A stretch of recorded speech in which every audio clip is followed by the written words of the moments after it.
All right, hi everyone, I'm Aven. If you guys don't know, I joined in last October to work with Jules as a master's student. And first to start off, this is Google Slides, so if it looks crappy, it's because it's Google Slides to start off. But I'm going to give the same talk, just shortened to half an hour for next week's BCT CS, so this is kind of practice for me as well. So I think we all know a little bit about open games to start, but when I decided to join in, the first thing I thought about when it came to using compositionality to fix complex problems was in the security area of research. So since the early 2000s, game theory has been widely accepted as a nice precursory model to actually assist in improving defensive systems. So typically, if I'm a system administrator or I'm some kind of person who cares about security, it might be nice to think about people who are interacting with my defensive model as rational actors. So it usually boils down to the idea of needing to model a security game, which is a game that's played between some kind of adversary or an attacker, and then your system administrator or your defender. So to classify that generalized sort of security game, you can apply that to a bunch of different systems. And I said early 2000s, so as time went on, you end up building more complex protocols or complex defensive systems. So you're going to need,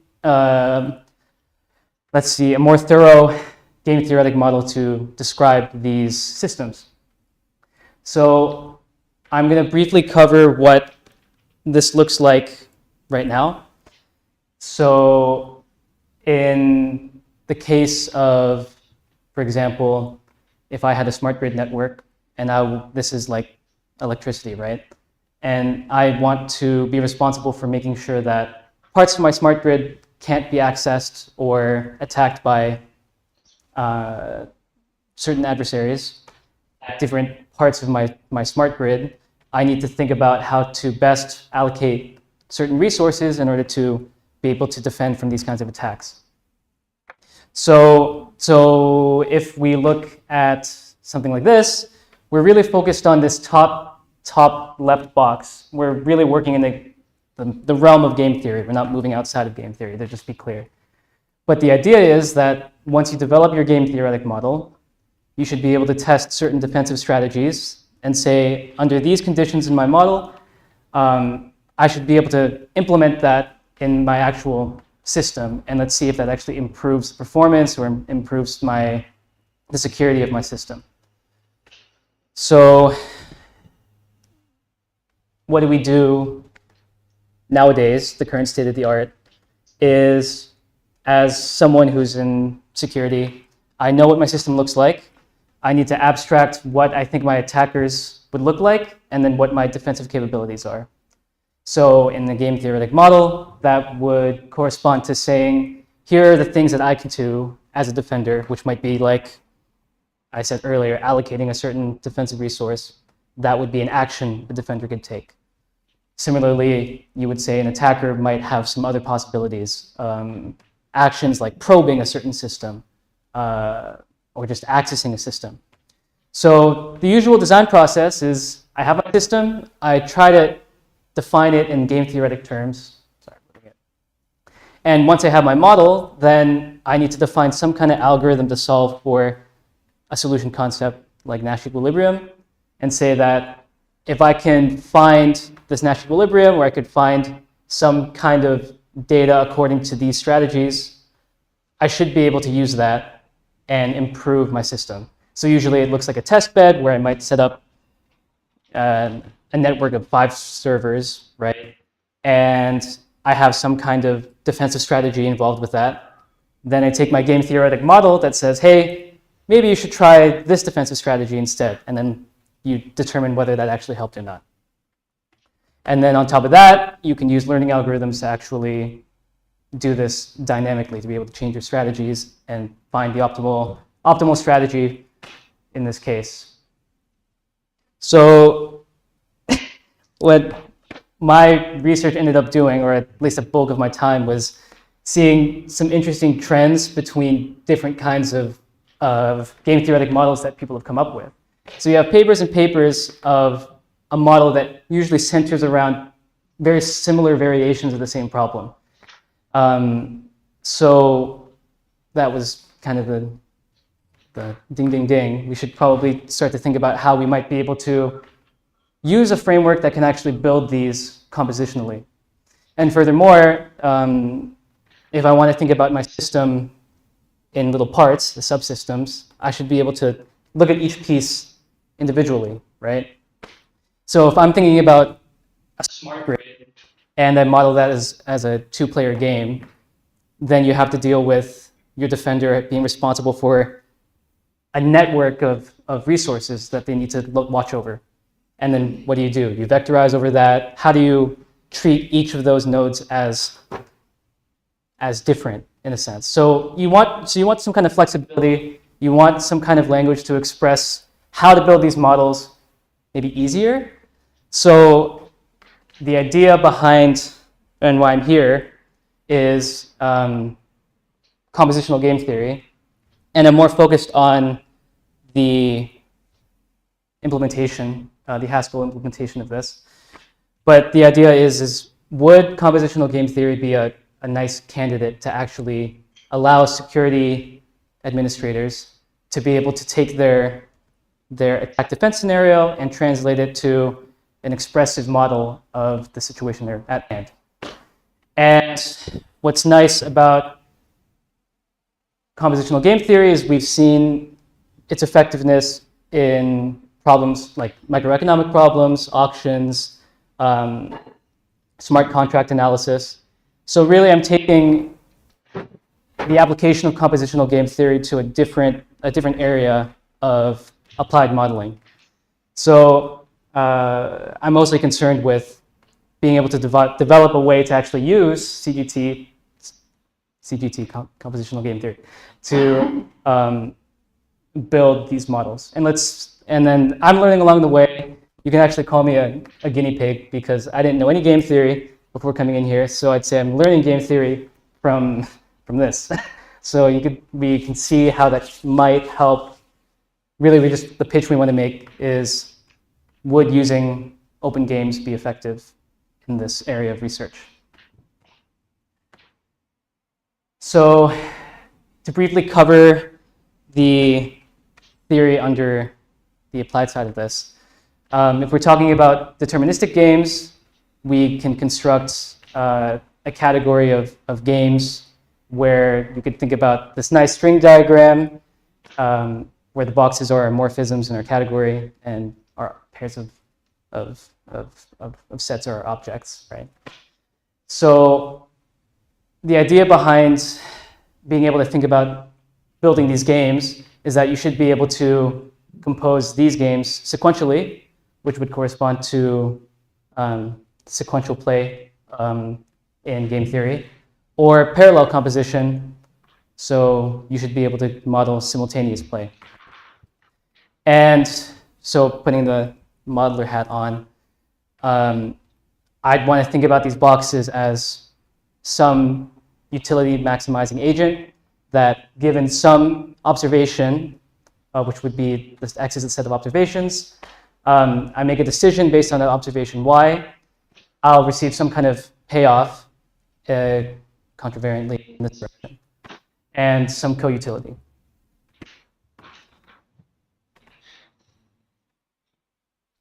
But in the security game theory world, we're mostly concerned with the class of Bayesian games. I guess that would make sense because usually as a network administrator, you're really concerned with a imbalance of information. The point is, you don't know if someone trying to access your system is, first off, an adversary or not, right? So you need this notion of uncertainty in who you're playing with. So just as a brief overview of how you can think of Bayesian games, you can think of the fact that each player has some private type that they're assigned by nature.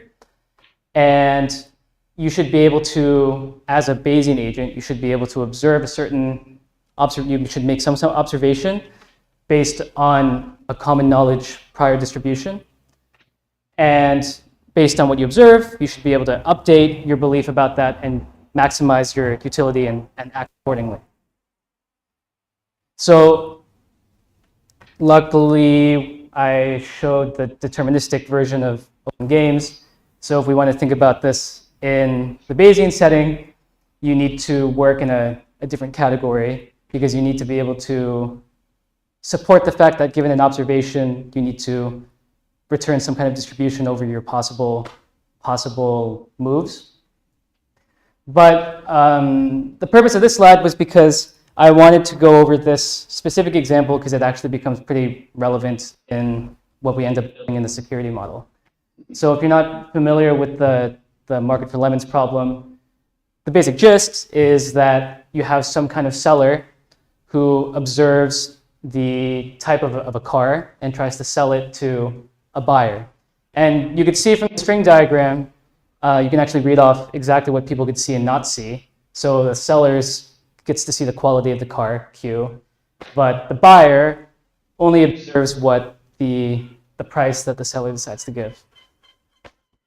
I really wanted to show this also because of this.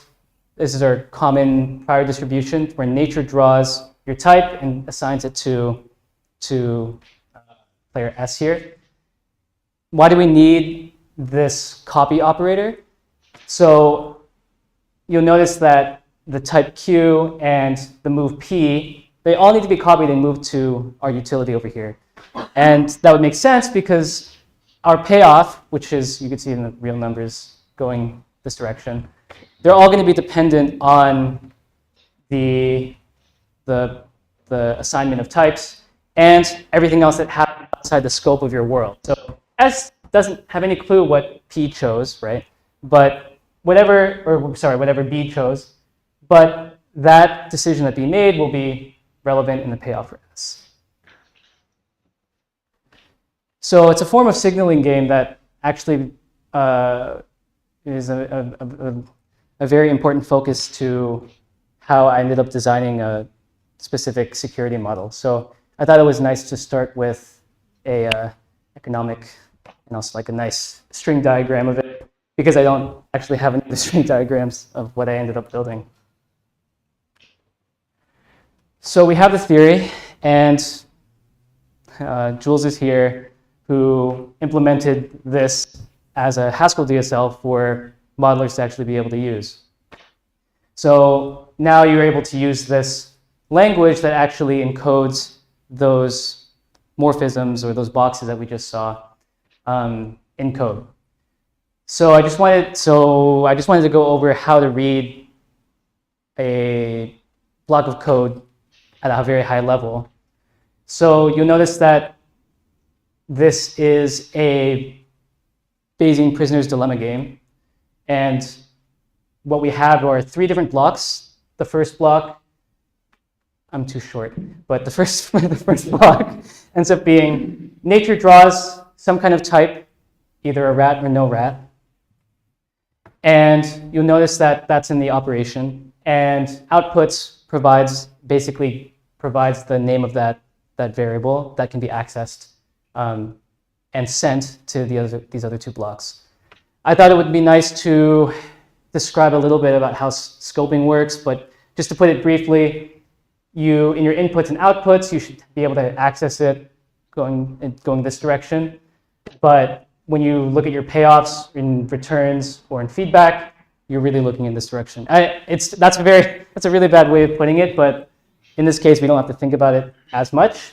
You can see prisoner to type is sent as an observation for prisoner 2 to see. And notice that this function-dependent decision is exactly how we instantiate our agents.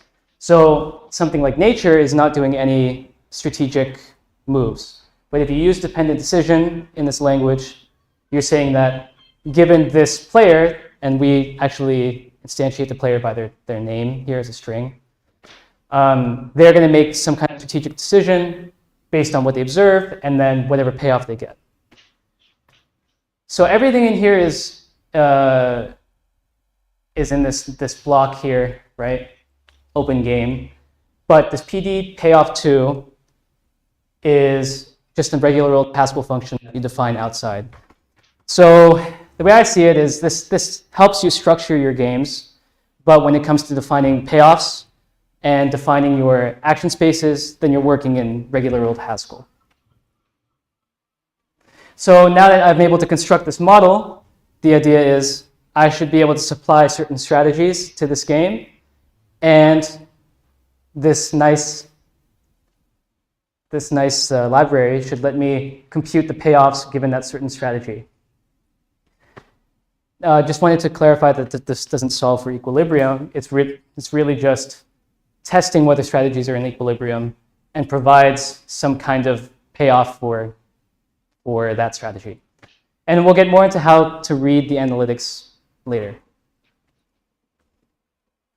So just quickly, those strategies I was talking about trying to supply in the prisoner's dilemma case, a strategy would be read as, here, given some observation, I should make this kind of move.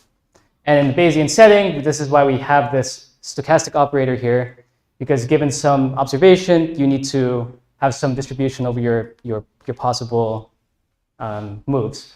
So usually we use play deterministically to say, with probability 1, if I see rat, I'm going to confess, and that's my strategy.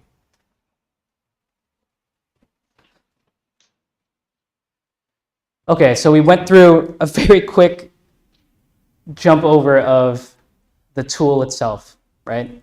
So now I'm going to start talking about the actual model that I ended up building. So the problem I was trying to solve in particular was a problem of an intrusion detection system in an advanced metering network. So in general, you think about an intrusion detection system as some kind of process or software or system that basically monitors network traffic on some kind of computer network, right? And it should be able to see some bad behavior, send some flags to a network administrator so that way they should be able to react accordingly. And this has been studied in plenty of different game theoretic models, but the general gist is you need to, as a network administrator, deploy some kind of honeypots to different parts of your system in order to improve the performance of your system, right? The problem is deploying those honeypots takes up a certain amount of your resources at each of these machines. So you need to calculate some kind of balance between performance and being able to maintain the integrity of your system. So it's a well-studied problem. Let's try tackling this in a compositional. So the next couple slides will basically be a nice mapping of how to start at your basic building blocks and how we can start adapting that kind of model to capture more complicated attacks on an IDS. So here's a quick graph of what system we're looking at that we're trying to fix, or sorry, trying to defend. I used the name aggregators as the focus of my defensive system. So rather than try to tackle this entire thing all at once in a two-player game where I'm an administrator, I'm responsible for all parts of this system. And briefly, this is your house. You get some electricity measurement. You need to aggregate your data. You need to somehow send it to your energy provider, right? So this will focus specifically on, okay, if I want to talk about how I defend my aggregators, for example, why can't I take one strategic interaction occurring at one of these aggregators and compose that with simultaneous games doing the exact same thing? And that might capture nicely, it captures a way to not make some major assumptions. Like if I decided to tackle this whole thing all at once, then I'm abstracting one attacker player being responsible for trying to access this. But now that I have smaller games occurring at each step, each with their own separate players. That means I might have an attacker here, I have an attacker here, and you don't have to make any assumptions for whether these two attackers are correlated at all. So now I have a way to be able to tackle my model bit by bit. So let's start looking at some of the code that does that. So we already saw the market for lemons game. We actually can construct that interaction at each aggregator very similarly. So I'll propose the small unit game where we'll say that it's a two-player sequential game. We'll say that a visitor might access that aggregator. So basically, the action space for the visitor can either access or not access that aggregator. Now the aggregator, right, is going to observe whatever the visitor does and decide whether they want to open their services and allow the visitor to do whatever, or just close entirely. It seems a little bit ad hoc to come up with these kind of descriptions of reality. It doesn't seem that close to reality at all, but this is the level of abstraction we get to work with. Note that the visitor player and the aggregator each are assigned their own type. So now we're really talking about our defensive configuration. A visitor can either be an attacker or a user. You don't know what they are. Or you're an aggregator, and you're either a honeypot or a normal server. So these prior distributions are common knowledge to everyone in the game, but you don't really know what these types are. They're private to each player. Shocking myself. So to see this in the DSL, we'll first talk about how to draw that type for each player. So we've seen this before, but you basically call this nature function inside its own block, and that will assign some visitor type, and expose this visitor type here on the outside. Notice that this nature visitor function is actually parameterized by prob attacker. So there is a list of exogenous parameters that I use to instantiate my model. So in this case, since the common prior over the possibility of running into an attacker is some probability distribution, then I can parameterize this game by that probability. So you assign that parameter on the outside of the game. Okay, so now we want to show this two-player sequential game. Notice that on the outside of this block, the inputs are that visitor type that was just drawn, and the defensive resource allocation, which would have been nature's draw for honeypot or normal. So now we can read this as the visitor goes first, observes their type, and decides whether they access or not. The aggregator observes that visitor decision, given their certain type, and they also decide if they open or close. Seems simple enough. You'll notice here in returns, I'm saying calculate visitor payoff, calculate aggregator payoff. So the payoffs are written as Haskell functions on the outside of this. And this is something, as a modeler's choice, you get to figure out how you want to design this. So if this ends up being an attacker, this guy ends up being an attacker, and this one ends up opening up their services, you're going to get a bad payoff, right? So that just follows from outside this game. But we're just really focused on how we structure this. Cool. So I could do that, but if I want to increase the complexity of this, I'm a defense administrator. I don't really, do I make the decision to actually assign these resources to my aggregator? Because right now, if it's a honeypot or not, that's drawn by nature, right? So if I want a more expressive model that might be more informative, I need to consider a higher level representation of the person doling out those resources. It's not just nature, it should be my administrator. I wrote their name as allocator here.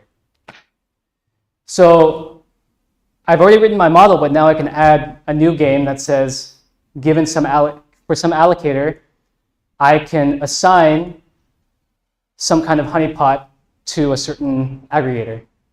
You notice that this ends up being 3 allocations, and we'll get to why I'm able to do that, but we'll see why soon. You'll actually provide a type for this allocator and say they can either be an active defender or passive defender. And let's go here.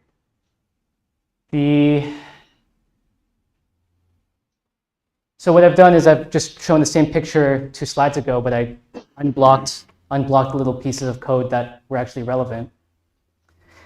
I was able to, because of the fact that this is an open system, I'm able to add extra inputs where I need to. So now that defense type and defense resource allocation end up being inputs to this game, but the interpretation is changed, but I didn't have to change any of the payoffs, I didn't have to change any of the visitor payoffs. And now we have a game where an aggregator is assigned the defensive resource allocation by your system administrator. And I've exposed those decisions on the bottom here. Adding all of those up, I'll return to this slide. Adding all of those up, I should be able to, here's aggregator honeypot. I'm able to instantiate based on the name of their aggregator, I'll say C, and the name of the visitor who's trying to access it, Charlie. And I'm able to stack this in parallel to say that now I have a network administrator who's responsible for 3 different aggregators. You'll notice that the performance, according to what happened in this game, is being sent as feedback to be sent to the network administrator. So in exposed and the feedback line in 402, it's just a weighted average over the performance of each of these. And I keep bringing up random parameters. What the heck is importance? What the heck is payoff config? And that's something that we could get to think about more if we want to organize this in a more sensible way. So I'll explain how we end up working with parameters and being able to iterate over them, basically. So for each game, the aggregator payoffs, the allocator payoffs, visitor payoffs, I could write that in line in my code, but I should be able to instantiate my model based exactly on how I parameterized it, right? So everything that I use for calculating payoffs and et cetera should be put into a data type. So for example, in this case, I need some attack cost for actually, for the attacker to actually try to access something. Or for example, if I assign some kind of honeypot that should take away some certain resources, some double of resources that I'll use in my calculations. But what's nice about using open games is now in Haskell I can write this nice structure of this is how I parameterize my model, and I can tweak these accordingly. And these are important because this is exactly where we'll be able to get some information out of the engine by iterating over some of these parameters. And going slower than I thought. So I've built my model. Now the point is I need to try some strategies and see how it goes, right? So I wrote some examples of strategies that I'm going to test.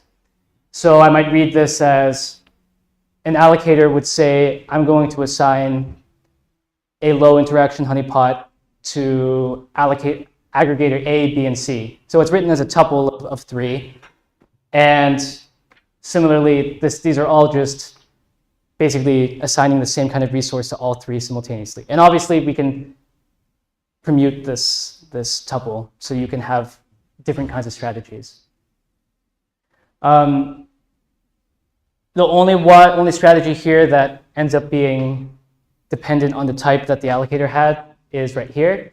So we're just matching over whether the allocator was an active one, in which case they'll always assign a high interaction honeypot.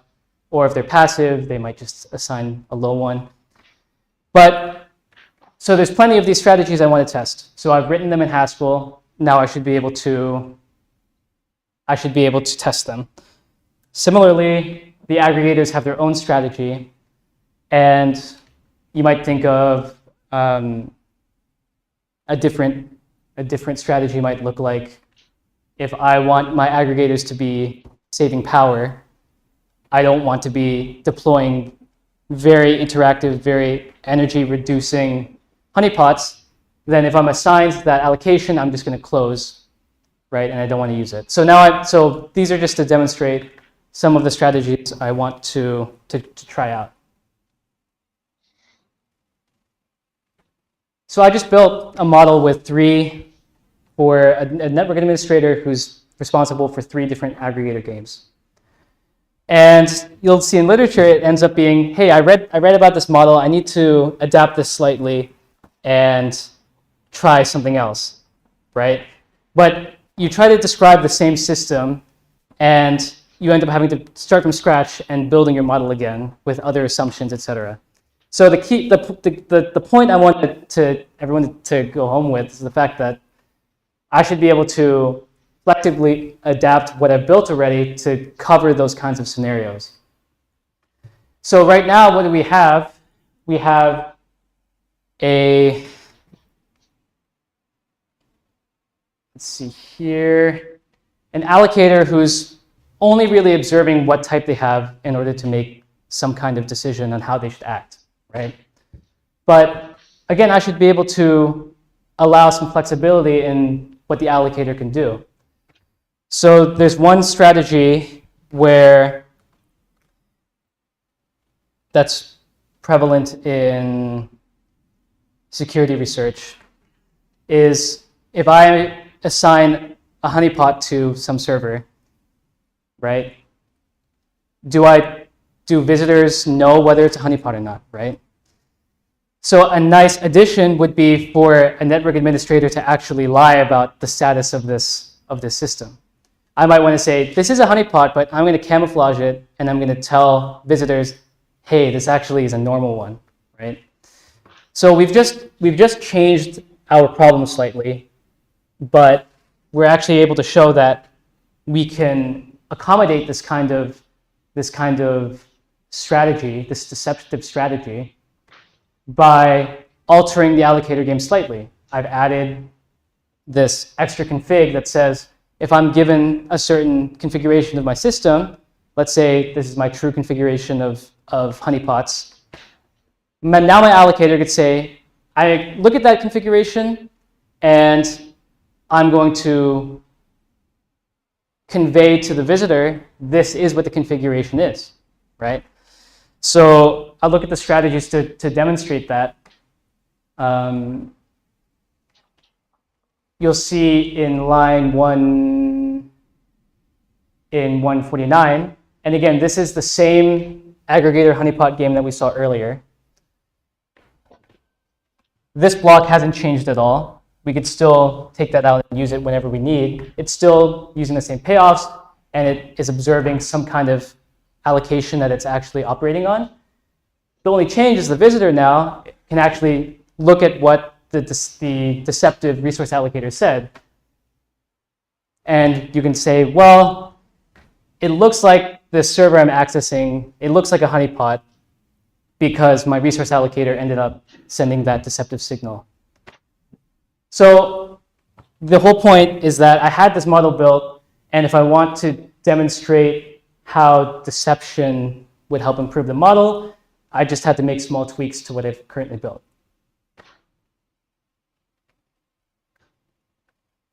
So to put that clearly, if as a resource allocator, this is a resource allocator strategy, if I observe that the configuration is normal, high, high, I'm going to completely lie about it and flip them here.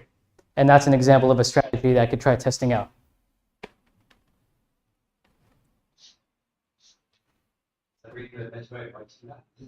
Yeah, well, this was like, look, for example, this isn't even looking at defender type. I haven't covered all the other possible permutations of configurations. So this is just a toy example, right? Yeah. So that's why we don't like this. So it's not useful yet, but this is just an example of how we might implement that lying strategy. I haven't finished this part yet, but everything we've seen has been one shot. You see that a visitor accesses an aggregator, and your aggregator opens or closes, and then you're done. But you should be able to allow repeated attempts at accessing this resource, right? So there should be enough scaffolding in open games to actually do this as a repeated game. And taking the same building blocks I've written for this model, I should be able to recursively play this game and update my payoffs accordingly upon each round, right? So I haven't exactly figured out how to do that yet, but the next extension, the next adaptation would be to do this in over a Markov game.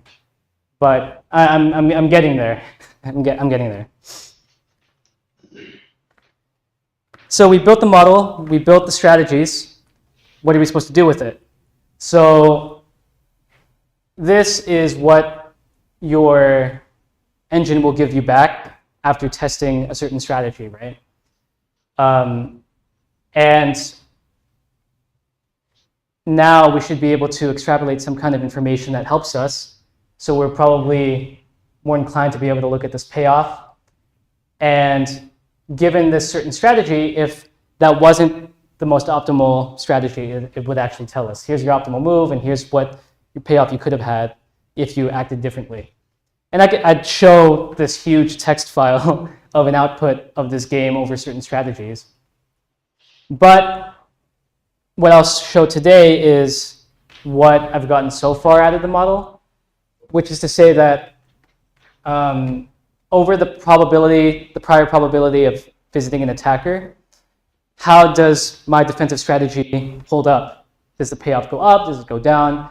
And that's where we might want to see these payoff curves, and I'll show those later. The only problem is with open games is once I've written the model, I need to parse through a list of these. And furthermore, whatever code I wrote to actually go through this diagnostic information, it's not flexible enough to work for the models that I've built adaptively. So the problem is I'm spending a lot of time going through this, but it's very model dependent. So I'll demonstrate this part more in a couple of slides, but the data analysis will end up with something like this. So say the x-axis is your prior distribution of attackers. And here I said we are thinking of these prior distributions for each of the three aggregators as being completely independent. So in this case, I said that set all of those prior distributions equal to each other. So you'd say that this is the probability that aggregator A sees an attacker, and that's the same as for aggregator B and C.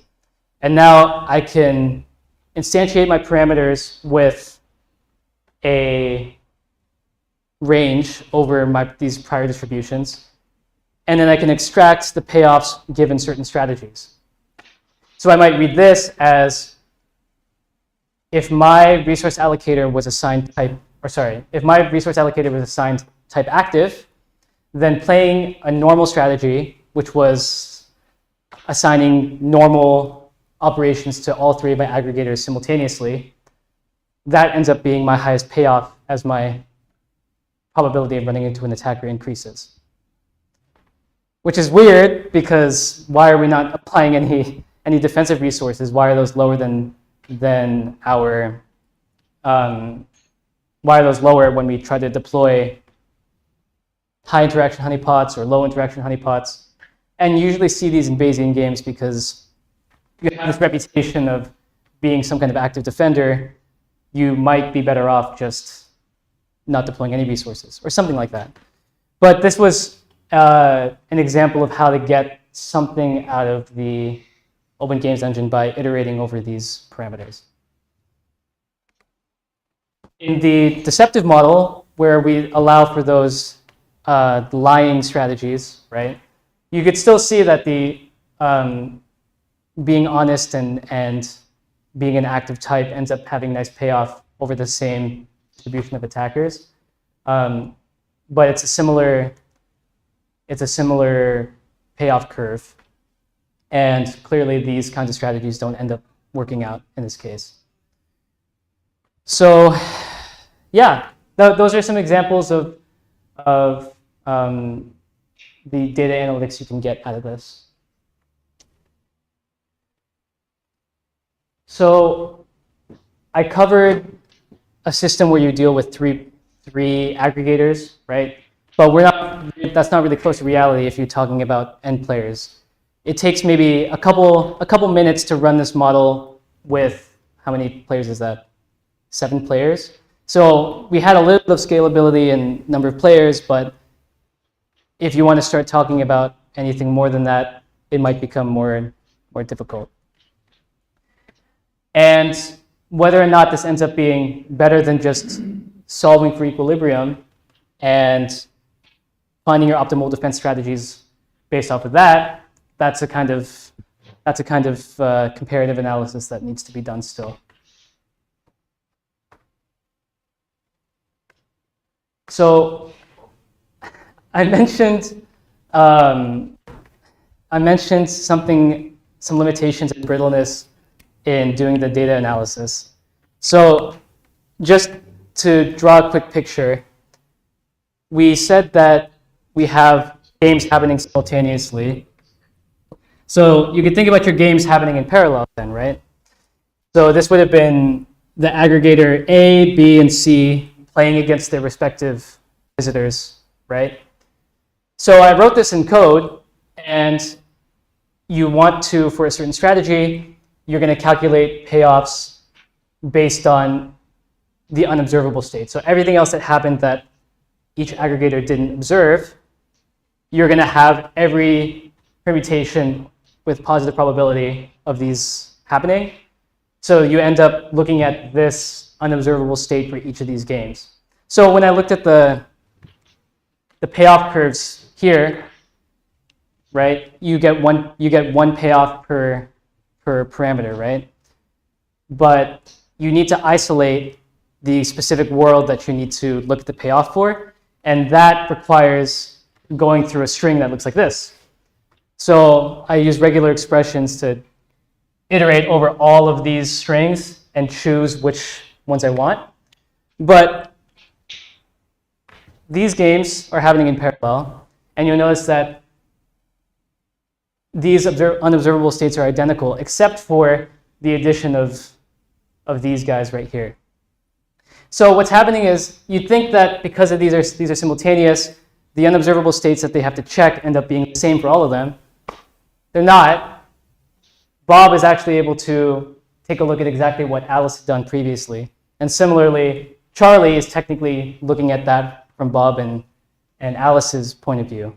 So you get some, it wasn't, when I first tried going through this, looking for this payoff dependent on each unique one of these strings, it doesn't work in a nice way because you end up having to account for everything that happened before. So yeah. So Jules and I talked about it. So and it's fine, and something to do with how you compile the code. But that is kind of a limitation right now, is actually being able to account for this. Unfortunate consequences of suboptimal science decisions happening 6 years ago. So yeah, the nice direction to go from here is you should be able to apply learning algorithms to say these are the defensive. You want to be able to solve for which of my allocation strategies was the best, right? So a nice next step would be to start plugging that in. But after building this and seeing how whether this actually reflects as an improvement, you need to actually take this model and plug it into some test bed of, to represent the smart grid. I haven't done that. All I've done is built the game theoretic model. So we still need to plug it in and integrate it with how it actually performs in the real world. There are some papers on this notion of taking different security problems and being able to connect them, but they're really about physical security, like if I'm a guard trying to access a building and get on a computer. Open games might be a better framework for that, rather than having to deal with these large networks and security protocols in cybersecurity. But that's a nice direction to head. The last bit would be, if you guys look at this, this is technically an extensive form tree, and it's huge. So the only place in literature right now that actually calls for open games to help break down a security problem is a paper that was concerned with preserving the security of the Bitcoin Lightning Network protocol. So you have a class of routing games where you want to be able to send money to someone, and that includes a whole mess of different kinds of attacks. A wormhole attack would be something like, if I want to send my money to somebody, I need to send my money through some intermediaries. And there's a way to actually skip one of those intermediaries and receive some reward for that. So there's a paper that actually takes the game theoretic model and solves for equilibrium, and they say, hey, these are a little bit unruly. It would be nice to use open games to actually break this down. But I haven't done that yet.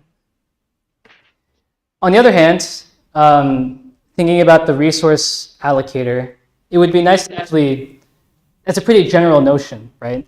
It's really dependent on how I gave the action spaces. I said the allocator can say honeypot, low interaction honeypot, etc.